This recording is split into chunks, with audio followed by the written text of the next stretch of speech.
Kazakhstan Project Management Award. Бұл жобалық менеджменттің кәсіби жарыс алаңы. Биыл байқауға 60 ұйымнан 200 өтініш түскен.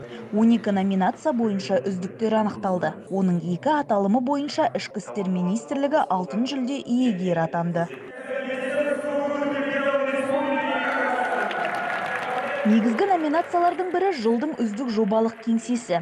Бұл бағытта жобаларды барынша тиімді басқара алатын көшбасшылар анықталады. Сарапшылар 3 орынның алтын жүлдесіне Ішкі істер министрлігінің жобалық кеңсесі лайықты деп шешкен. Бұл ведомство жобаларына бақылау, қадағалау, сараптауды толыққанды жылдам әрі жүйелі жүзеге асырып отырған әдіс. Ең басты мәселе бұл жерде мына шешім қабылдауға өкілетті басшылықтың осы жобалық менеджментке үңілуі, соны түсінуі, соның мәселесін, проблемаларын тыңдауы, сол проблемаларын соны шешуі, осы басшылықтың жобалық менеджментке қызығушылық танытуы біздің жобалық офисті тиімді іске асыруға үлкен септігін тигізді. Жылдың үздік жобасы ұлттық жобалық менеджментті жетілдіру байқауының басты номинациясы.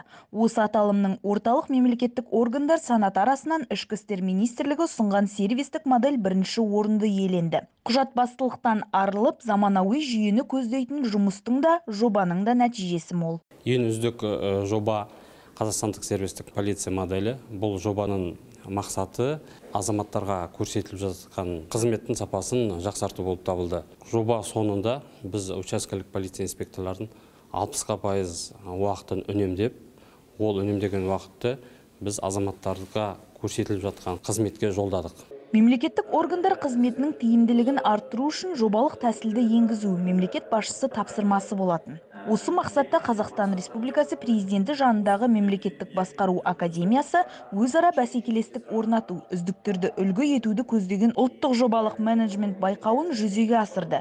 3-ші жыл қатарынан өткен конкурста Ішкі істер министрлігі бірінші рет бақ сынады. Күнделікті жұмыстағы тиімді тәсілдерді ұсынып, үздіктердің көшін бастады.